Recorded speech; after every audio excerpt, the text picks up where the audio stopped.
বিষয় কোনটা সেটা নিয়ে ফোকাস করি। আমরা মুসলিমরা জাতি হিসাবে এখন মূল বিষয়গুলোকে বাদ দিয়ে গৌণ বিষয় নিয়ে বেশি ফোকাস করি। এটা আমাদের অধঃপতনের অন্যতম একটা কারণ। আল্লাহ পাক আমাদেরকে বোঝার তৌফিক দান করুন, আমিন। জামাতে নামাজ পড়ার পরে আপনারা চলে যাবেন না হুট করে, এখানে বসে থাকবেন, বসে বসে তাসবিহ তাহলিল করবেন, জিকির আজকার করবেন। খুব কমন তাসবিহ আছে কিছু, আয়াতুল কুরসি পড়বেন একবার, সূরা ফালাক, ইখলাস, নাস 3 বার করে পড়বেন। তারপরে আল্লাহুম্মা আনতাস সালাম ওয়া মিনকাস সালাম তাবারাকতা ইয়া যাল জালালি ওয়াল ইকরাম পড়বেন। আল্লাহুম্মা আইন্নি আলা যিকরিক ওয়া শুকরিকা ওয়া হুসনি ইবাদাতিক পড়বেন। আল্লাহুম্মা ইন্না নাসআলুকা ইলমান নাফিআন ওয়া আমালান মুতাকাব্বালান ওয়া রিজকান তাইয়্যিবা, এটা পড়বেন। দরুদ শরীফ পড়বেন 10 বার। তারপরে পড়বেন রাদিতু বিল্লাহি রাব্বান ওয়া বিল ইসলামি দীনান ওয়া বি মুহাম্মাদিন নাবিয়্যা 3 বার। হাসবি আল্লাহ লা ইলাহা ইল্লা হু আলাইহি তাওয়াক্কালতু ওয়া হুয়া রাব্বুল আরশিল আযীম 7 বার। সুবহানাল্লাহি ওয়া বিহামদিহি আদাদা খালকিহি ওয়া রিদা নাফসিহি ওয়া জিনাতা আরশিহি ওয়া মিদাদা কালিমাতিহি 3 বার। তারপরে আর অনেক আছে, বলতে গেলে আসলে সময় শেষ হয়ে যাবে।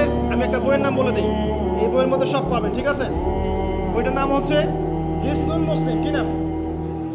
হিসনুল মুসলিম। অ্যাপসও আছে, পকেটে অ্যাপস রাখতে পারেন, পকেট সাইজ বই পাওয়া যায়, পকেটে রাখতে পারেন। নামাজের পরে খুলে খুলে পড়বেন। এগুলো করতে গিয়ে আপনাকে কেউ বাধা দিবে? এগুলো করলে কি আপনি সন্ত্রাসী হয়ে যাবেন, মৌলবাদী হয়ে যাবেন, জঙ্গি হয়ে যাবেন? এই আমলগুলো করবেন, ছাড়বেন না, ঠিক আছে? আমল ছাড়বেন না। আমল সেই জিন্দেহি বানতা হয়, একটা কথা আছে, আমল দিয়েই জীবন গঠিত হয়, জীবন গড়ে। আল্লাহ পাক তৌফিক ইনায়াত করুন। আরেকটা কথা বলি, ফজর নামাজের পরে চেষ্টা করেন আধা ঘন্টা থেকে 1 ঘন্টা কোরআন তেলাওয়াত করার জন্য। পারা যাবে ভাই ইনশাআল্লাহ? আবার বলছি, প্রত্যেক হরফে 10 নেকি পাবেন ইনশাআল্লাহ। কোরআন তেলাওয়াত করলে, অর্থ না বুঝেও যদি তেলাওয়াত করেন, প্রত্যেক হরফে 10 নেকি পাবেন ইনশাআল্লাহ। কিন্তু অর্থ না বুঝলে কোরআনের হক আদায় হয় না। আবার বলছি, আমি যা বলেছি সেটা বলতে আমি দ্বিধা করছি না। আমি বলছি কোরআন তেলাওয়াত করলে প্রত্যেক হরফে আপনি 10 নেকি করে পাবেন। বোঝেন আর নাই বোঝেন, তাফসীর বোঝেন আর নাই বোঝেন, অর্থ বোঝেন আর নাই বোঝেন, প্রত্যেক হরফে কি পাবেন? 10 নেকি পাবেন। কিন্তু অর্থ না বুঝলে, অনুধাবন না করলে কোরআন নাজিলের মূল হক আদায় হবে না। কোরআন নাজিল হয়েছে তাদাব্বুরের জন্য, গবেষণার জন্য, কোরআন কেন্দ্রিক জীবন করার জন্য। যদি অর্থ না বোঝেন, কেমন করে জীবন করবেন? আর যতটুকু বুঝবো আলহামদুলিল্লাহ, যেটা বুঝবো না ওলামায়ে কেরামের কাছে যাবো, জিজ্ঞাসা করবো, জেনে নিবো, সিম্পল। আমি তো সব বুঝবো না, বুঝবো? আমি তো সব বুঝতে পারবো না, যেটা বুঝবো না আলেমদের কাছে জিজ্ঞাসা করে নেব। কোরআন তেলাওয়াত করুন। এরপর চলে আসেন, যদি পসিবল হয়, ফজরের পর জিকির আজকার করার পর তিলাওয়াত করলেন, এরপর চলে গেলেন, যাওয়ার আগে, মসজিদ থেকে যাওয়ার আগে আপনি অন্তত 2টা রাকাত এই ইশরাকের নামাজ। কিসের নামাজ? ইশরাক। নবীজি বলেছেন, কেউ যদি ফজরের নামাজ জামাতে পড়ে, তারপরে সালাম ফিরানোর পর ওই জায়গাতেই বসে থাকে এবং জিকির আজকার করতে থাকে, সুবহানাল্লাহ 100 বার পড়লো, আস্তাগফিরুল্লাহ 100 বার পড়লো, ঠিক আছে? লা ইলাহা ইল্লাল্লাহ ওয়াহদাহু লা শারীকা লাহু লাহুল মুলকু ওয়া লাহুল হামদু ওয়া হুয়া আলা কুল্লি শাইইন কাদির, এগুলো পড়লো। তারপরে ধরেন দরুদ শরীফ পড়লো ইত্যাদি। জিকির আজকার শেষ করে সূর্য উঠে যাওয়ার পরে সে যদি 2 রাকাত নামাজ পড়ে, মাত্র 2 রাকাত, সে ফিরে যাবে একটা কবুল হজ, একটা কবুল ওমরার নেকি নিয়ে ফিরবে ইনশাআল্লাহ।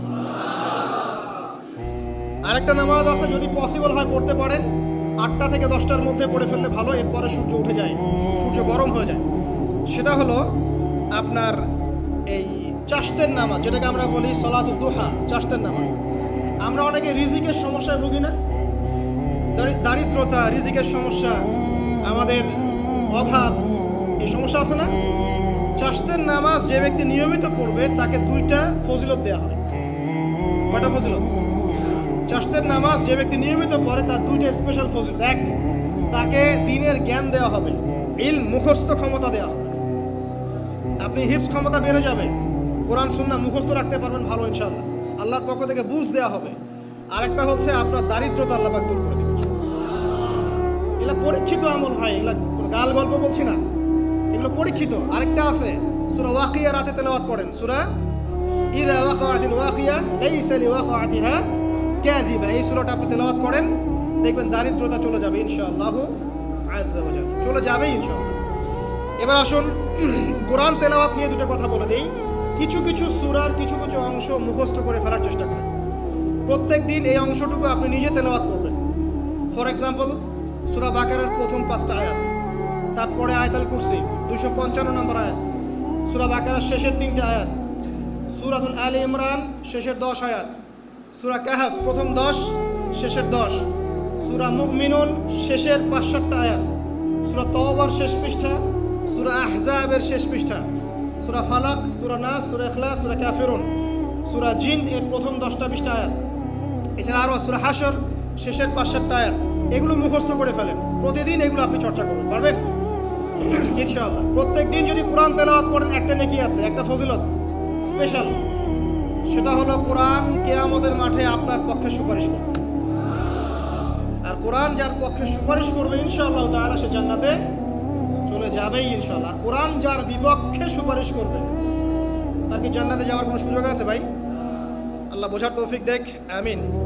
চারটের পরে বাকি যে নামাজগুলো আছে, যোহর, আসর, মাগরিব, ইশা, এগুলো আমরা জামাতে আদায় করার চেষ্টা করবো ইনশাআল্লাহ আজ্জা ওয়া জাল্লা। আল্লাহ পাক আমাদের সবাইকে তৌফিক দান করুন। আজকে জুমার নামাজে আমরা যেমন সবাই এসেছি, একইভাবে যেন আসর, মাগরিব, ইশাতেও সবাই আসতে পারি, এই নিয়াত আমরা পাকাপোক্ত করি। যদি জামাত না পান, ঘুমিয়ে থাকেন বা ভুলে যান, যখনই ঘুম থেকে উঠবেন তখনই নামাজ, যখনই ঘুম থেকে উঠবেন তখনই নামাজ। যদি ভুলে যান, মনে হবে তখনই নামাজ।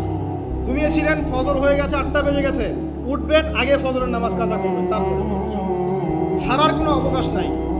মান তারাকা সালাতান মুতাআম্মিদান ফাকাদ কাফার, এটা হাদিসে নবীজি বলেছেন, যে ব্যক্তি নামাজ ইচ্ছাকৃতভাবে ইচ্ছা করে ছেড়ে দিল, ইচ্ছা হইলো পড়লাম, ইচ্ছা হইলো পড়লাম না, ফাকাদ কাফার, সে ব্যক্তি কুফরি করবে।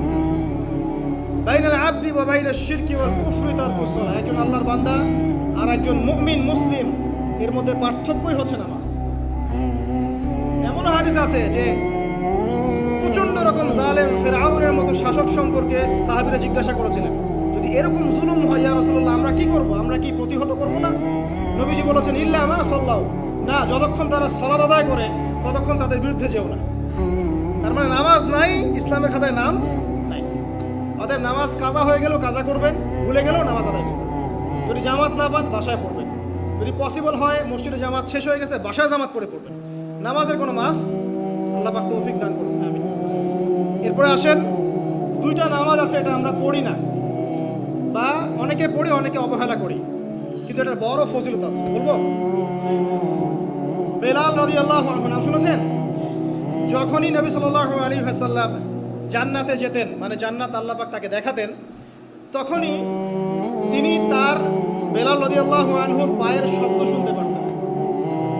বেলাল রাদিয়াল্লাহু আনহুর পায়ের শব্দ তিনি শুনতে পারতেন। একজন যোগ্য নেতা যিনি, তিনি তার অনুসারীর পায়ের শব্দও চিনেন। কথা বুঝতে পারছেন? আচ্ছা, গলার ভয়েসও চিনেন। তো বেলাল রাদিয়াল্লাহু আনহুকে তিনি জিজ্ঞাসা করলেন, হে বেলাল, তুমি কি এমন আমল করো যার ফলশ্রুতিতে তুমি জান্নাতে আমার সামনে সামনে হাঁটছো? সুবহানাল্লাহ।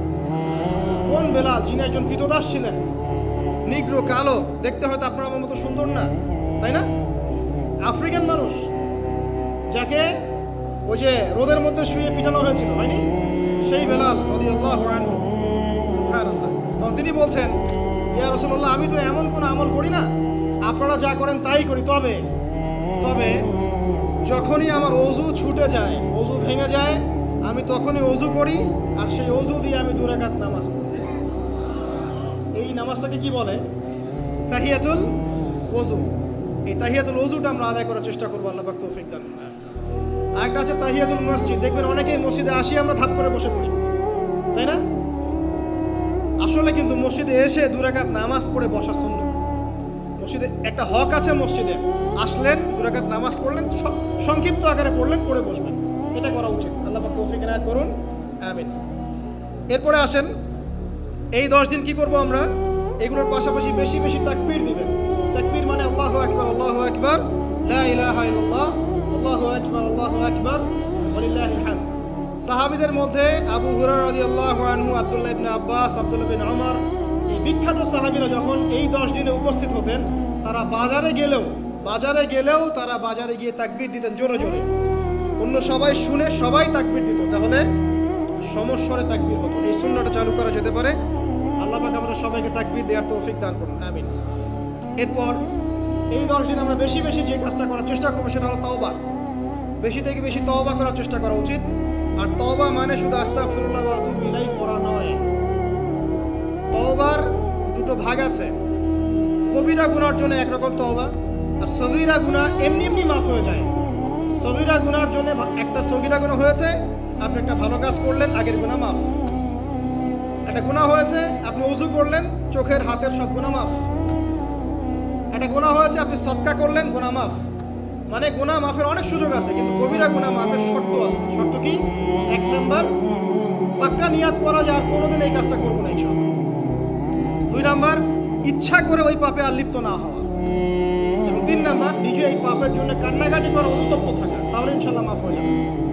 আরেকটা শর্ত আছে, যদি পাপটা অন্য কারোর সাথে সম্পৃক্ত হয়, যেমন ধরেন কারো টাকা মেরে দিয়েছেন, টাকা শোধ করেন নাই, যেটা আমাদের সমাজের ট্রেডিশন হয়ে গেছে এখন। জমি মেরে দিয়েছেন, শোধ করছেন না, মান সম্মানের হানি করছেন, মিথ্যা অপবাদ দিচ্ছেন। হ্যাঁ, এক কথায় মানুষের সাথে সম্পৃক্ত হন, মানুষের ক্ষতি করেছেন আপনি। তখন কি করতে হবে? তখন ওই মানুষের কাছে গিয়ে ক্ষমা নিতে হবে।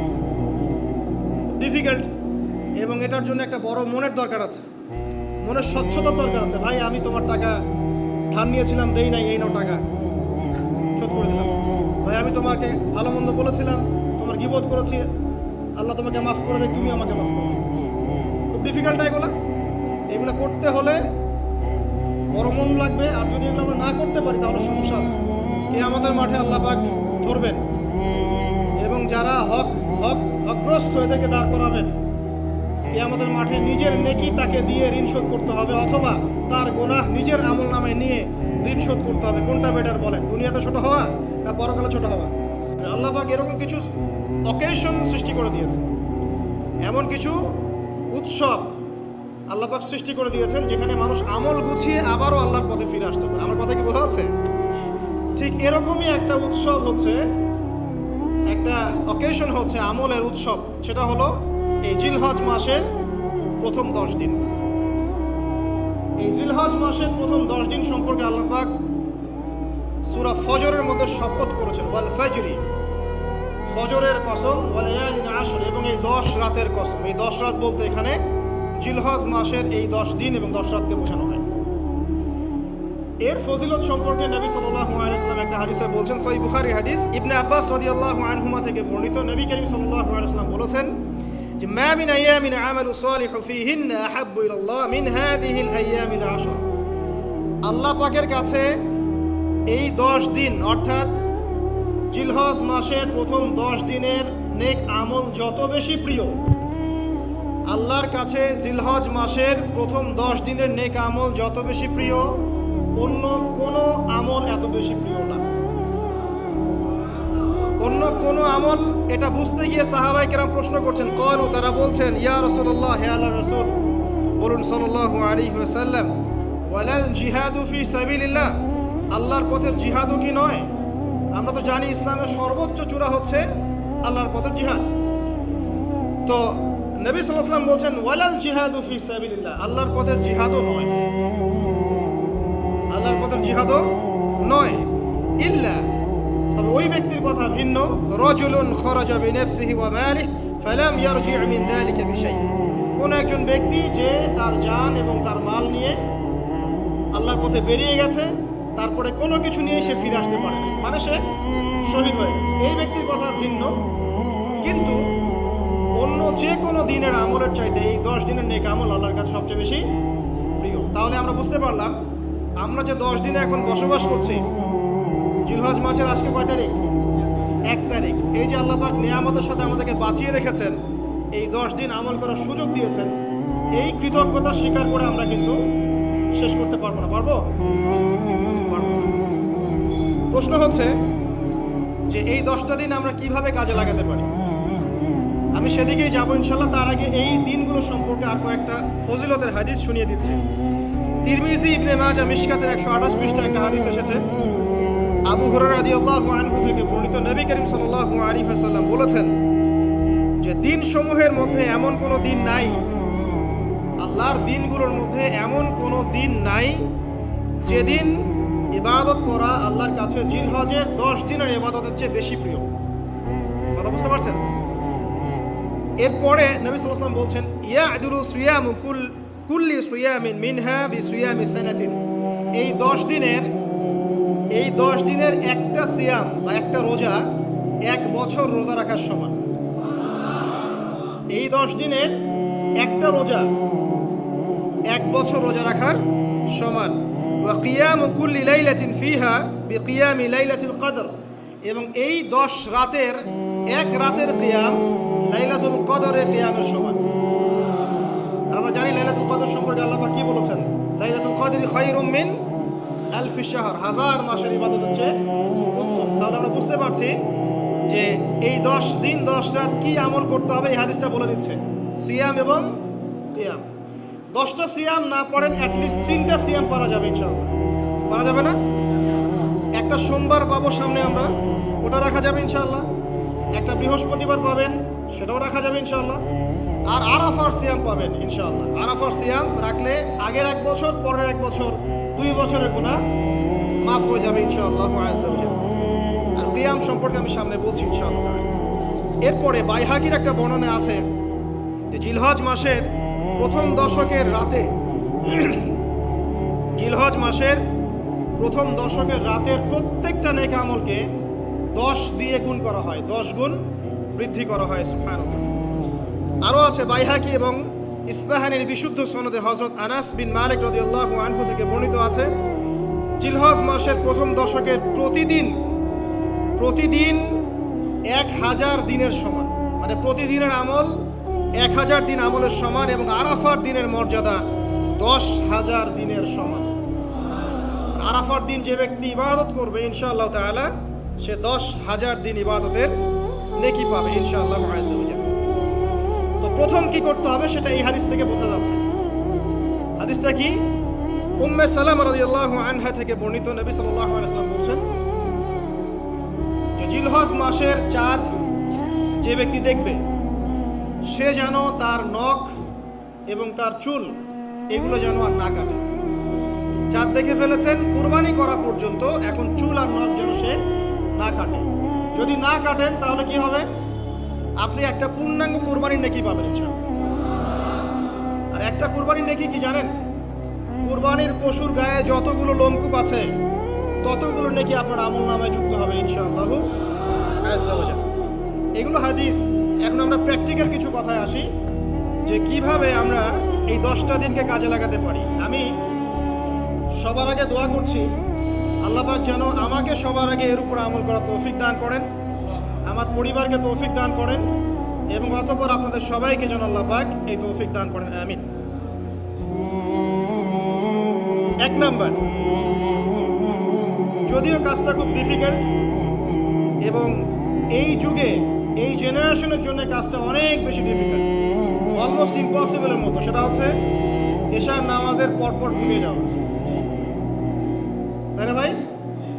এই কাজটা এখন কোয়াইট ইম্পসিবল, এশার নামাজের পরপর ঘুমিয়ে যাওয়া। কিন্তু চেষ্টা করতে হবে, আল্লাহ তৌফিক দান করুক, 10টা 11টার মধ্যেই যেন আমরা ঘুমিয়ে পড়তে পারি। আল্লাহ তৌফিক দান করুক, সবার আগে যেন আমাকে তৌফিক দান করুক।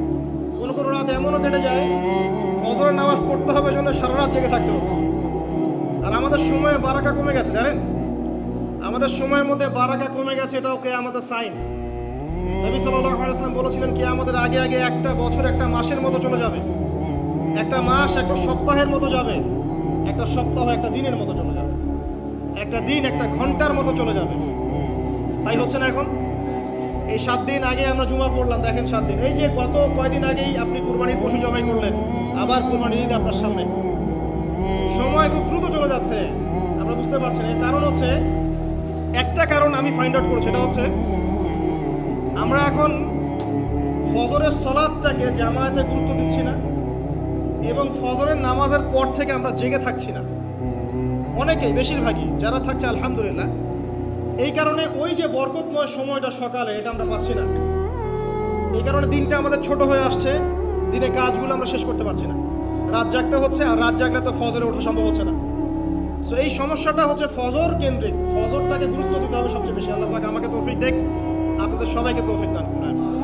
এই 10টা দিন আমরা প্র্যাকটিস করবো ইনশাআল্লাহ।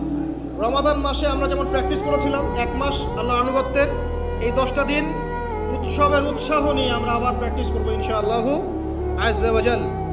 আর এই বিষয়গুলো বেশি বেশি প্রচার করবেন অনলাইনে, কারণ আমাদের জাতিটা, আমি জানি না সৌভাগ্য না দুর্ভাগ্য, আমরা খুব ইস্যু পাগল জাতি।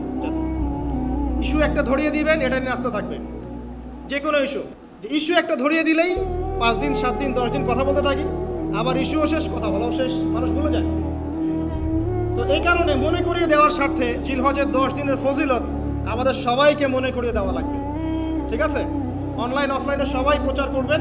এই 10 দিন নেক আমলের জন্য একটা উৎসবের উপহার আল্লাহর পক্ষ থেকে। এই 10টা দিন যেন আমরা আল্লাহর পক্ষ থেকে এই উপহারকে কাজে লাগাই, বেশি বেশি নেক আমল করি, পরকালকে গুছিয়ে নিই। পারবো না ইনশাআল্লাহ? ইনশাআল্লাহ। প্রথম কাজ, আর্লি ঘুমিয়ে যাওয়ার চেষ্টা করা। 2 নাম্বার, ফজরের নামাজের মিনিমাম আধা ঘন্টা আগে ঘুম থেকে ওঠার চেষ্টা করা। ফজরের নামাজ কয়টা আপনাদের এখানে? 4:30টায়।